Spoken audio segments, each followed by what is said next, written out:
Chapter 29. Cam followed the curvy walkway through the freshly manicured bushes.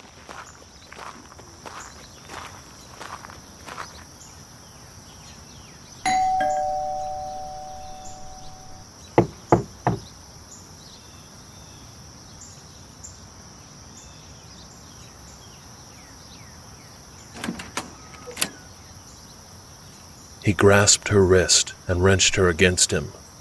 "You're shaking." "Are you okay?" Maggie leaned back. "Me? I should be asking you that question." A thin, gray-haired man approached. "Is this the Copper Creek guy?" Maggie stepped out of Cam's arms. "Daddy, this is Cam. Cam, this is my father, Mayor Stewart." The mayor pointed. "Get the hell out of my house." Stepping backwards, Cam seized Maggie's hands. The mayor gripped his daughter's shoulders. "My daughter stays here." Cam crooked his finger. "Come with me." Maggie stepped in front of Cam and faced her father. "Just give me a minute." Her father wagged his finger. "Don't leave this house with him." He glanced at his watch. "Damn, I'm late." Standing behind Maggie, Cam slid his arms around her waist, and with his chin on the top of her head, shot her father a challenging look. Shaking his head, the mayor left the luxury 3-floor colonial. "Come on." He followed her down a long hall and into a spacious kitchen. Black and white checkered tiles covered the walls. A stainless steel electric stove was at one end, and 2 stainless steel refrigerators at the other. "I have Coke, Sprite, or raspberry wine coolers." "Why do you have 2 refrigerators?" She inclined her chin at the refrigerator on the right. "That one's for wine. Drink?" "No." She took a seat at a round glass table centered under a floor-to-ceiling window.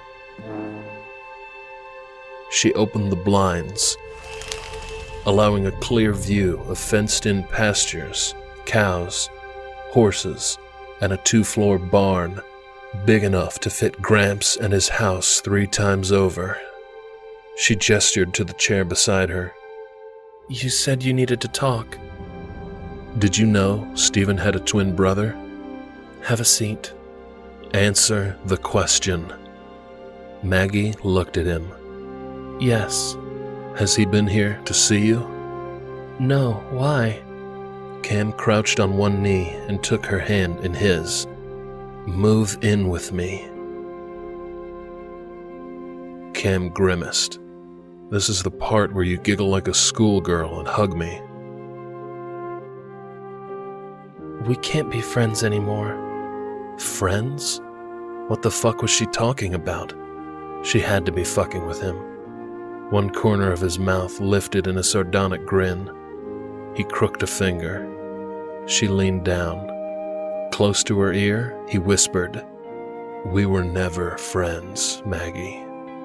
To say what they had was mere friendship was as crazy as suggesting a person smoked crack cocaine as a dietary supplement. Maggie had no control over the chemistry between them, a concept Cam planned to drill into that pretty little head of hers. He swirled a breath across her cheek and ear. Maggie popped to her feet. Cam stood, grasped her hand, and pulled her close. Sealing his lips over hers, he ravaged her mouth in an angry and possessive kiss. How could she deny the insatiable love and lust that had bewitched both of them? Maggie wanted him as bad as he wanted her. Cam knew it, and he planned to make sure she knew it. He cupped her ass and lifted her off her feet. When she wrapped her legs around his waist, he nudged the knot in his groin against the crotch of her khaki shorts. "We can fuck right here, or you can show me where your bedroom is." Maggie sucked in a breath. An audible hiss echoed. "I don't think..." "Don't think. Just show me your bedroom before I lay you across the floor, tear off your clothes, and fuck you like you know you want me to." When Cam lowered Maggie to her feet, she gripped his hand, led him back down the hallway, and up the spiral staircase. They reached the top, continued down the corridor, and turned into the third room on the right. Across from them was a black wrought iron bed, canopied with pale green fabric. She crossed the room and sat on the edge of her bed. Maggie was no longer an indulgence, but a necessity. He needed 3 things to survive: food, water, and Maggie. As he approached, Maggie stood and held up a hand, palm out. I think we should talk first. The idea she could hold him off with such a simple gesture was comical. Stifling a laugh, he splayed his hands on each side of her face. "I'm going to fuck you until you're too dizzy to walk, and you're going to let me. Want to know why you're going to let me?" She nodded. No. "Because we're not friends. We were never friends." She opened her mouth, but he folded his fingertips to his thumb, conveying his message to shut the hell up. "We're lovers." It's not that I don't want you, it's just that— "Shut your trap and look me in the eye and tell me you don't want me." He scooted her toward the headboard. He positioned himself over her hips. His eyes on hers, he tucked his fingers under the waistband of her shorts and yanked. The clasp sailed over the side of the bed. Hey! Her brows lowered and her inviting, succulent lips twisted into a scowl, a look he found incredibly sexy. Those were my favorite shorts. You gotta learn some restraint. Grinning, he rolled off her and tugged her shorts and black lace panties down the length of her legs. "Lift your arms." She sat up and crossed her arms over her chest in defiance. Gently, he laid her flat. Crawling on his hands and knees, he positioned himself over her, then dipped a finger inside his little piece of heaven. Wet, soft, warm. "That pretty little head of yours may not want me, but your hot little pussy does." The annoyance in his little Spitfire's face melted.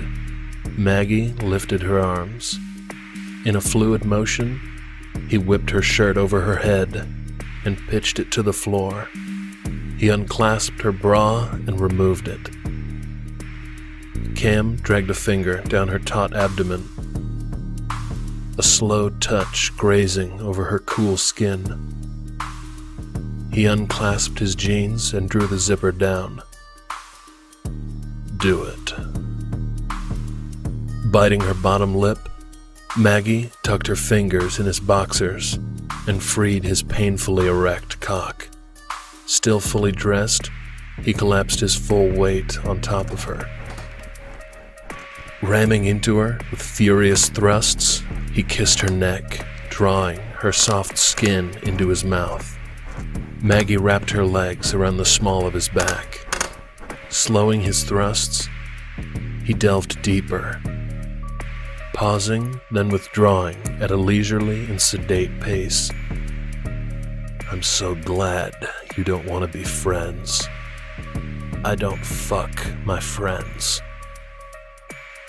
With his palms on the bed and his arms straightened, he lifted his upper body and withdrew his cock, leaving only the head of his shaft inside her. Cam, please. Her hips tilted up. "It's you and me against the world." Cam gave her his full length. "You get me like no other." With angry jerks, he drove into her, venting his frustration at her denial of their unmistakable passion and love. He'd convince her they were meant to be together.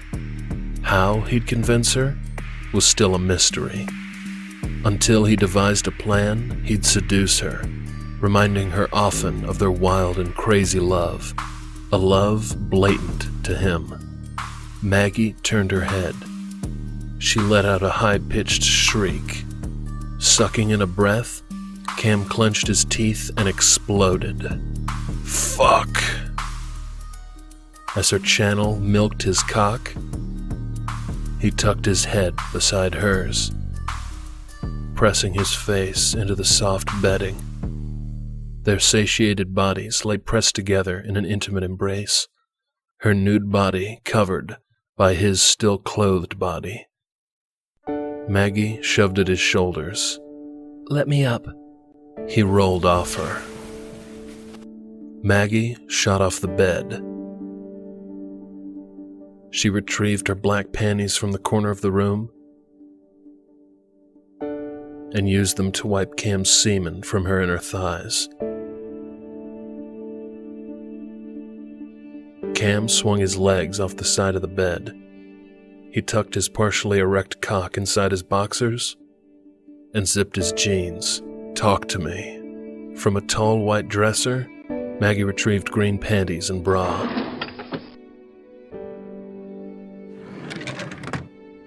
From her walk-in closet, she selected a red skirt and a top to match. This was a mistake. Cam popped off the bed, gripped her by the shoulder, and flipped her around.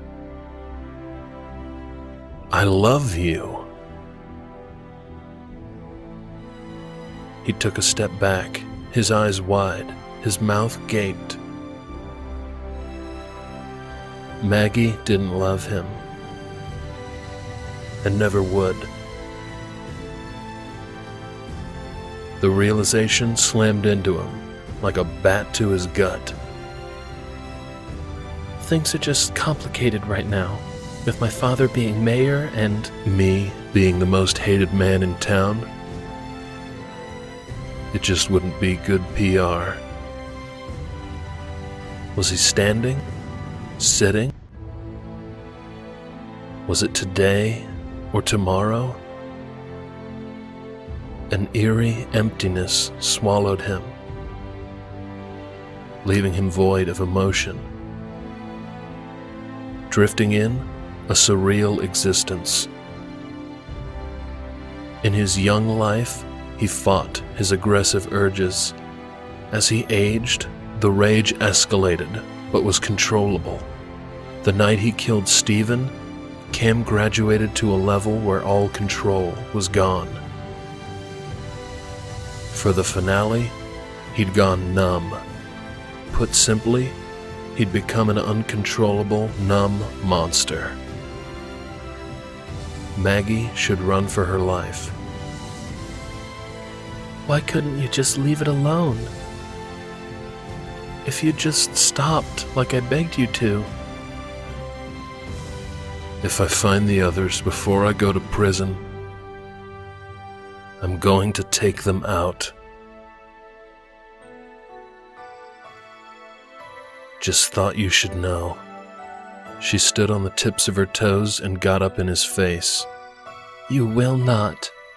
Cam grazed his lips across hers, his palm on her cheek. I'll kill anybody who hurts you. Listen to me. Sliding a hand around her waist, he pulled her close. You have my attention. One apologized to me. We talked about it. He said he didn't want to hurt me, but was afraid what the others would think if he didn't go along with it. Sucks to be him. He's got a wife now and a baby on the way. She squared her shoulders and folded her arms across her chest. If you love me, you won't do this. I'm doing it because I love you.